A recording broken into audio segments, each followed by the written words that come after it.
Nick Vespi and Bruce Zimmermann were both lefties who certainly contributed at the big leagues for the Orioles at times this season. But both guys also spent significant time in AAA. So today we try and answer the question, will either of them have a role on the 2023 Baltimore Orioles? We'll talk about that and more coming up on this episode of the Locked On Orioles podcast.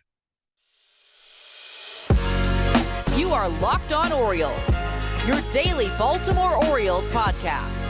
Part of the Locked On Podcast Network, your team every day.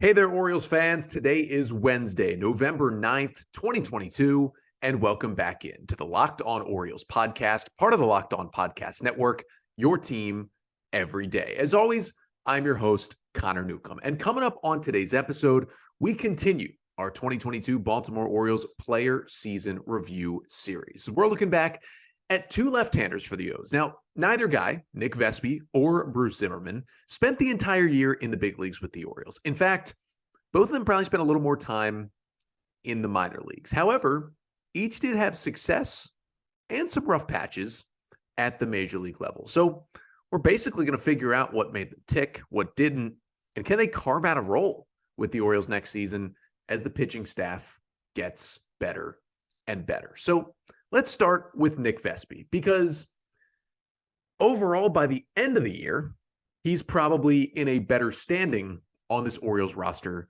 than Zimmerman is. And that's because Vespi at least had a role down the stretch in September as the Orioles were fighting for a wild card spot. Now, there was a chance that Nick Vespi wasn't even going to be on this Orioles team this year. If you remember back to last offseason, Vespi was a guy who, he was slow to put it all together, had pitched a year at junior college, and then the Orioles took him in the 18th round all the way back in the 2015 MLB draft.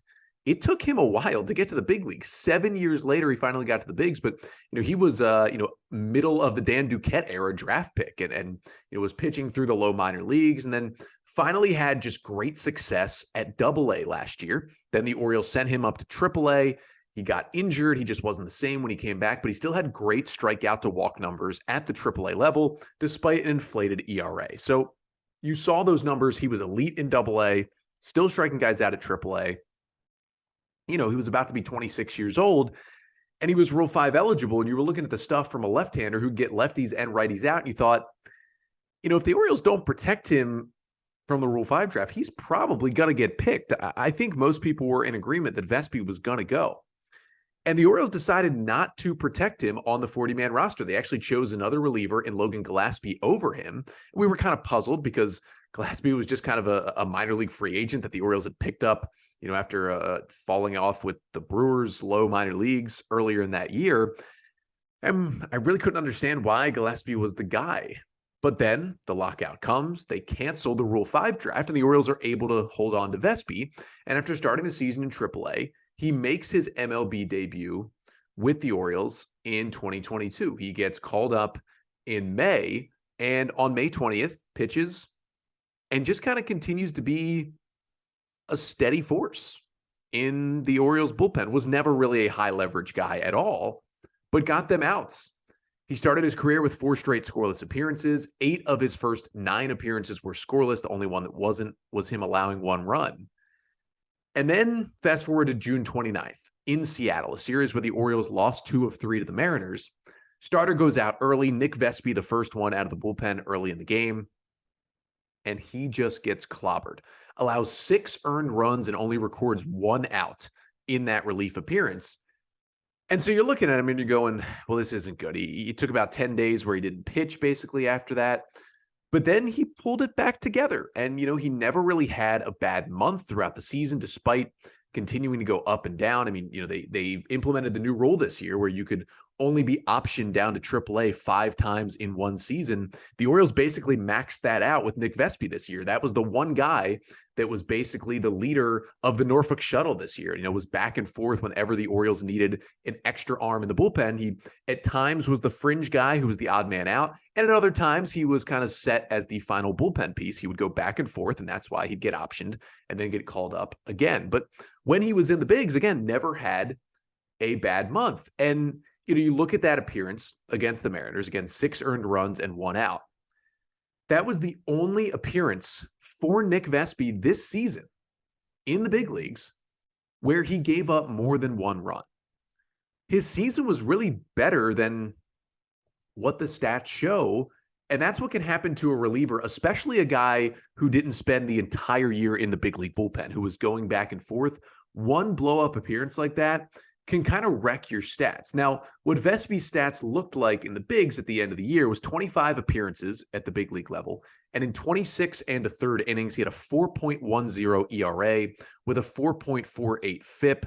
And, he was more so a fly ball pitcher than a ground ball pitcher on the year in terms of strikeouts and walks. He had a 25% strikeout rate above league average, had a 7% walk rate below league average. So he was solid on both those fronts. Now, opponents did hit 282 against Vespi on the season with a 343 BABIP on the year as well. But generally, he was a productive reliever. But again, if you take out that one appearance against Seattle where he recorded 1 out and allowed 6 earned runs, again, he had 24 other appearances where he either gave up no runs or 1 run on the season, just that one that was 6 runs. If you take that out for Nick Vespi, he has 26 innings of work on the year with a 2.08 ERA. Now, again, you can't just cherry pick and take outings out of there, but it's one blow up bad outing. He was less than a month into his big league career. It's understandable that it's going to happen against a playoff team in the Mariners. You take that out, again, 26 innings, a 2.08 ERA. That's solid for a kind of, Norfolk shuttle reliever. You will take that every day of the week. Now, what was so interesting about Nick Vespi this year is that when he went down to AAA, he was untouchable. He did not allow an earned run in AAA Norfolk this year. Again, he pitched 26 and a third innings in the big leagues, and he ended up pitching 28 and 2/3 innings in AAA. So basically kind of split his season between Norfolk and Baltimore. In Norfolk this year, 28 and 2/3 innings, Nick Vespi did not allow an earned run. He had a 0.00 ERA on the season. He allowed just 12 hits in his time in Norfolk, 36 strikeouts to just 5 walks in those 28 and 2/3 innings with the Tides, including 8 saves at the AAA level this year. He was just ridiculous in AAA. And what he showed you is that Nick Vespi is clearly too good for the AAA level. And so if you're going to keep him around, he's got to be in the big leagues because AAA hitters just literally could not challenge him this season. But when he was in the bigs, it was a little up and down. But generally, again, you take out that one appearance with the 6 runs and a 2.08 ERA. Now, the other interesting part about Nick Vespi this year is that despite being a left-handed reliever, and generally left-handed relievers in the big leagues are going to pitch better against left-handed hitters. That was not the case for Nick Vespi. Right-handed batters hit 218 against Vespi in the big leagues this year. Lefties hit 362 against him. Let me say that again. 218 right-handed batters, 362 left-handed batters for a left-handed pitcher. That's almost unheard of in the big leagues. Now, his strikeout rate was a little bit higher against lefties, so he had more Ks against lefties. But overall, he was getting soft contact against righties, jamming them in with that cutting fastball and that slider, while the lefties were kind of just sitting on him and hitting the ball hard. So as you look forward for Nick Vespi and you see what the stuff is, and, Baseball Savant and StatCast, they continue to identify his fastball as a 4-seam fastball, but Vespi has talked about it time and time again. It's basically maybe not fully a cutter, but it's a 4-seam fastball with a lot of natural cut action. That is what he throws. And that's why, despite the fact that his fastball averages 88.5 miles per hour for a reliever, not many other relievers in Major League Baseball throw 88 to 89, but because of the cut, that's why he can still have success at the big league level. Now, that was still his worst pitch this year, and opponents hit 341 and slugged 568 against that fastball in the big leagues this season. That is not good at all. But his 2 secondary pitches, the slider and the curveball, were able to save him throughout the year. The slider had a 35% whiff rate, which is pretty great. That was the best of any of his 3 pitches. And the curveball had a 33% whiff rate, and opponents only hit 176 against his curveball this year. And he got a lot of righties out with that pitch. So you would think a guy like Nick Vespi, who, struggles with the 4-seamer, hey, maybe you want to turn into more of a sinker, or hey, maybe you want to add a changeup to get the righties out. But he was so good at getting the righties out, and I believe he can get better at getting lefties out, that, he could jam those righties with that cutter and pitch to their back foot with the slider. And it's easier for a lefty to figure out how to get lefties out than to figure out how to get righties out. So if he can do that this offseason and find that pitch that's going to get the left-handers, whether he revamps his fastball a little bit, or, he just changes the tilt of his slider a little to get more left-handers out, he's going to be a piece for this Orioles team next year. And again, just being his first big league season, he's now 27 years old, but the Orioles have a lot of control over him. And again, his ceiling is stunted because, on a max effort pitch, he's only going to throw about 90 miles per hour on that fastball. And that's going to stunt your growth as a big league reliever when you're already 27. But can he fill out a solid middle relief role in the Orioles bullpen? 100% he can. Can he basically slide into the Joey Crable role next year? I think that's pretty much where I would slot him right here as, we head into the offseason a couple months from spring training. I think specifically Crable, who was a right-hander who actually got lefties out at a better clip, but get both sides of the plate out. For Vespi, who's a reverse splits guy, I think Crable's days may be numbered with the Orioles because he was so bad down the stretch and actually finished the year in AAA. I think Vespi could just come up and replace Joey Crable in that role. You have more team control over Nick Vespi. It's obviously very cheap. And he's getting righties out from the left side. And I think he's going to figure out how to get lefties out at a higher clip, which is going to make him a valuable reliever in the big leagues next year.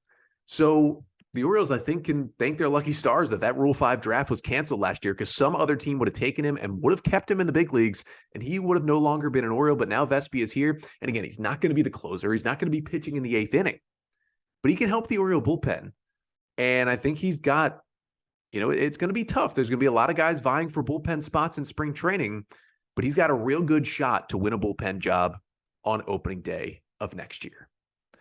But the other lefty we're going to talk about in this episode did not fare so well down the stretch, and frankly is not in nearly as good a position heading into 2023. That is Bruce Zimmermann, who had one of the weirder seasons we've seen in a while. He was looking like an ace for the first 6 weeks of the year, and then everything, and I mean everything, fell apart for the local kids. So coming up next, we're going to talk about what happened to Bruce Zimmermann and how he can possibly find the flat-out dominance that we saw from him in his first 6 starts of the season.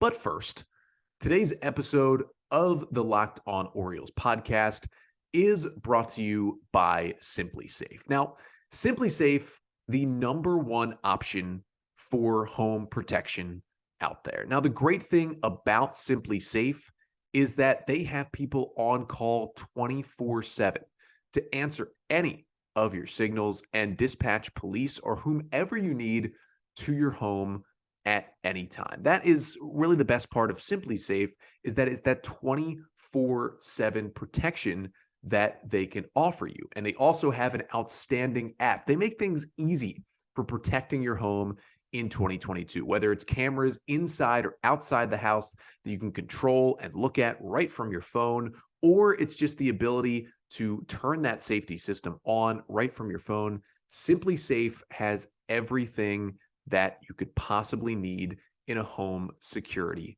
system. So for Simply Safe, that's where you got to go. And in an emergency, they've got that 24/7 professional monitoring.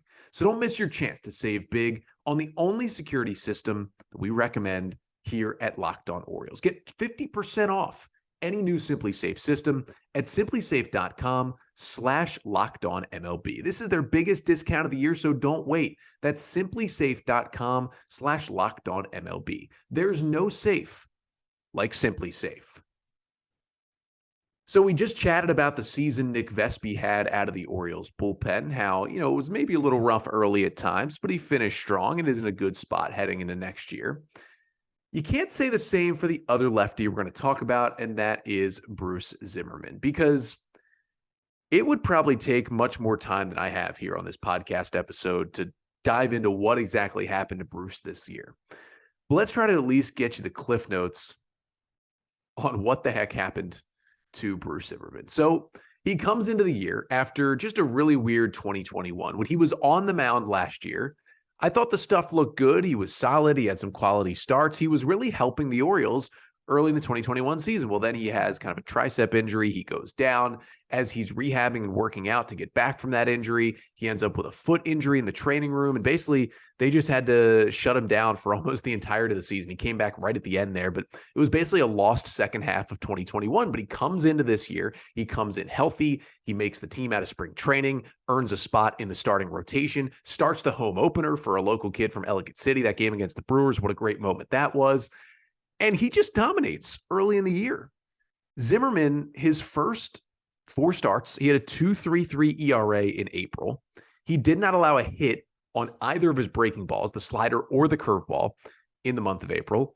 And he was dominating. And through his first 7 starts, he looked like the ace that the Orioles needed after John Means went down. Remember, Means, after 2 starts, goes down, has to get Tommy John surgery, out for the rest of the year.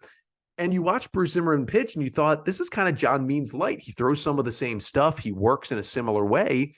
And he was pitching with similar effectiveness. Through his first 7 starts of the year, Zimmerman had a 2.72 ERA.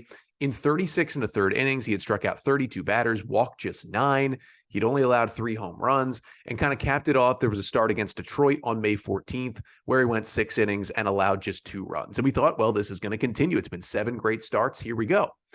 And then 5 days later, he got hit around a little bit. You're thinking, okay, Bruce Zimmermann doesn't have the greatest stuff in the world. He was due for a bad start. Let's see if he can rebound. Then the next start, he gets hit around, and the next start, he gets hit around.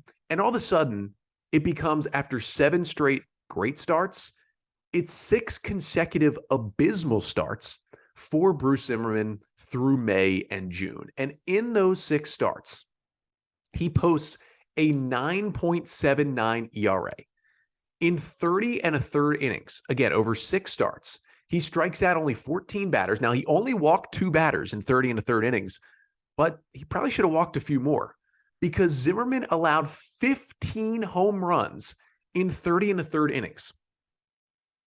15 homers in 6 starts. He was literally allowing a home run every other inning he pitched. That's going to spell bad, bad things.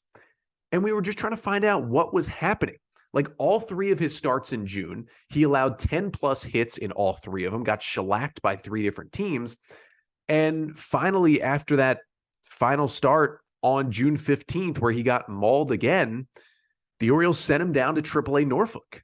Just 2 months after he was looking like the Orioles ace, he was in AAA.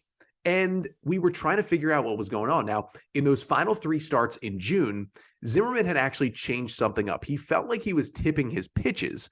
And because of that, he changed his delivery slightly. He would usually have his hands at his belt, kind of right in the middle when he would go set. Instead, he put his hands kind of behind his hip a little bit and turned his glove a little bit more, as to hide the ball from any potential runner on second base, because he thought he was kind of showing them the ball too often and they were relaying signs and he was tipping his pitches. So he changed that in his delivery a little bit, and things just got worse. So he went down to AAA, and basically the wording from the Orioles was not so much this is performance-based, but this is more Bruce wants to change something. We're going to give him more time and space to change it in AAA, and then we'll see him back here in the rotation later in the year. And I thought that was going to be the case, because he had been so good for 7 starts.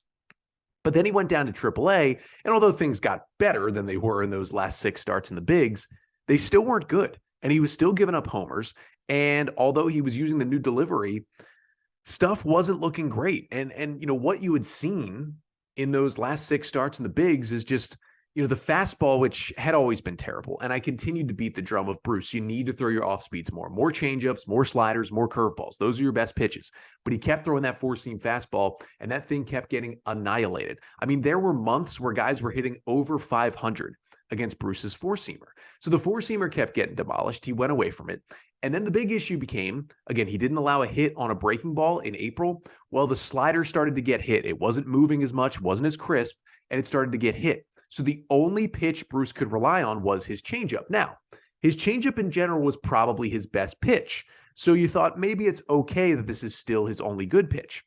But when it was the only pitch he could rely on to throw a quality strike, guys were just sitting on the changeup and blasting it. And then he said, okay, I can't just throw changeups. I got to throw fastballs. And then they would hit those out of the ballpark as well. And it was just a vicious cycle for Bruce Zimmermann. So he goes to AAA. And again, things got much better in AAA, but he ends up down there way longer than we thought. And he basically spent the rest of the year in AAA Norfolk.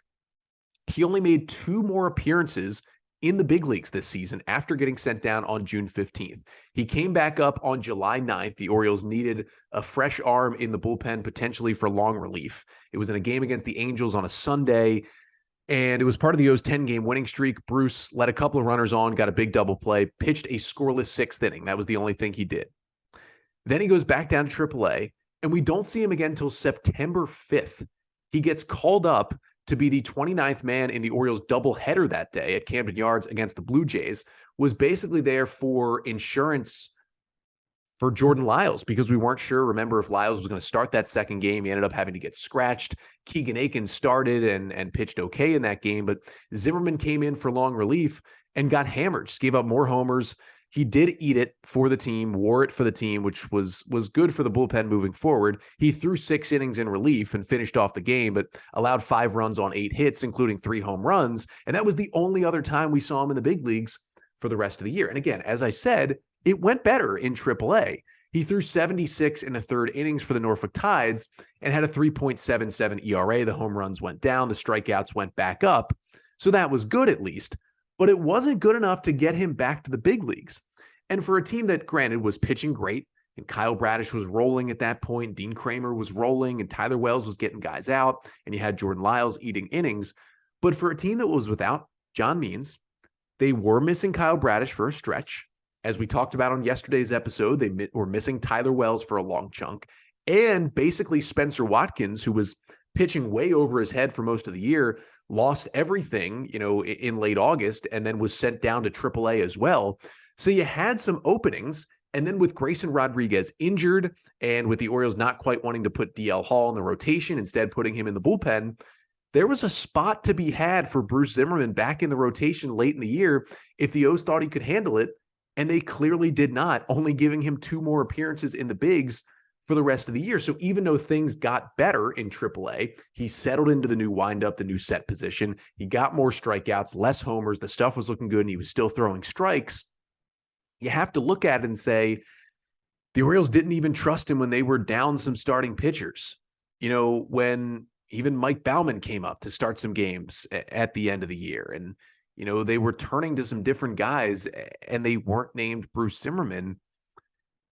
And you started to worry a little bit about, will he get back to Baltimore? And he's a strike thrower, and the changeup still looks good, and I still believe in the breaking stuff. He's got to fix the fastball. He started trying to throw more of a sinker than a 4-seamer. That was something that Kyle Bradish and Dean Kramer both did this year, and Zimmerman kind of tried to do the same thing. Hopefully he continues that throughout the offseason because his 4-seamer is just abysmal. He needs to abandon that pitch at all costs.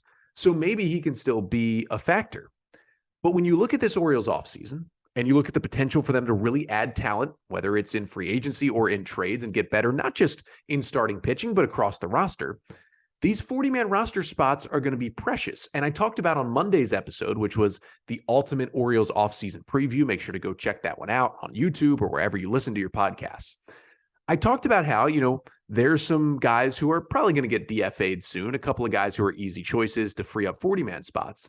But after I named off kind of the easy choices, the next guys who I was like, this could happen, kind of included, the Joey Crabels, the Yusniel Diaz's of the world, and it included Bruce Zimmermann.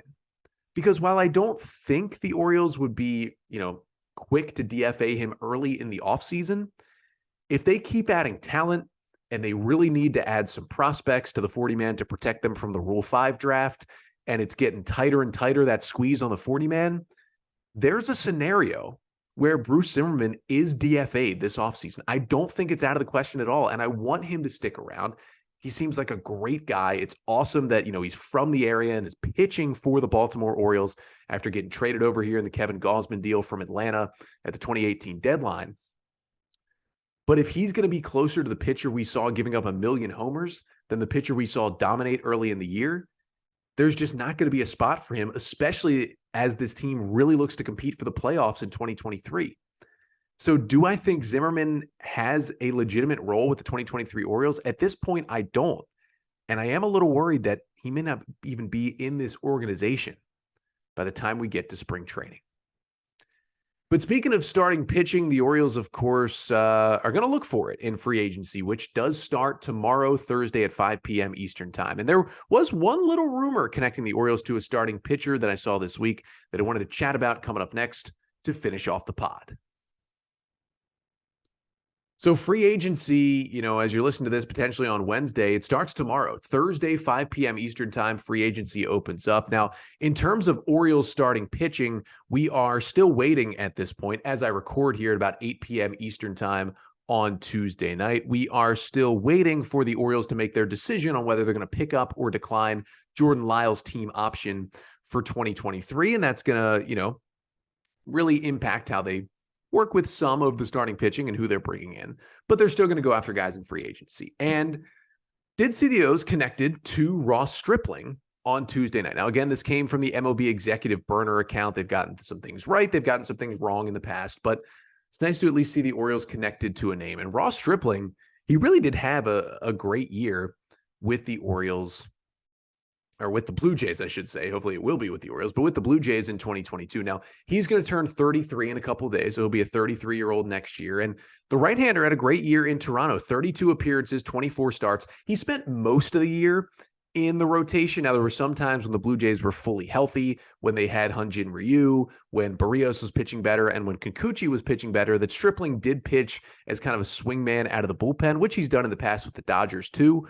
But 32 appearances, 24 starts. Stripling had a 3.01 ERA in 134 and a third innings for the Blue Jays this year. You will take that. And to go along with a 3.11 FIP, it was not a mirage. He really pitched well. He had a 21% strikeout rate, which was right around league average, but a 3% walk rate, well below the league average. Did not walk anybody this season. And he kind of had a rough start to the year, was okay in April, was really bad in May, but then June came and he just took off. He had multiple months down the stretch where it is sub-2 ERA. He's a 5-pitch pitcher. He's got the fastball, changeup, slider, curveball, and sinker. And he's got a couple of offerings that are really, really dominant. His changeup, opponents hit just 203 against it. And his slider this year, opponents hit just 212 against it and slugged just 248.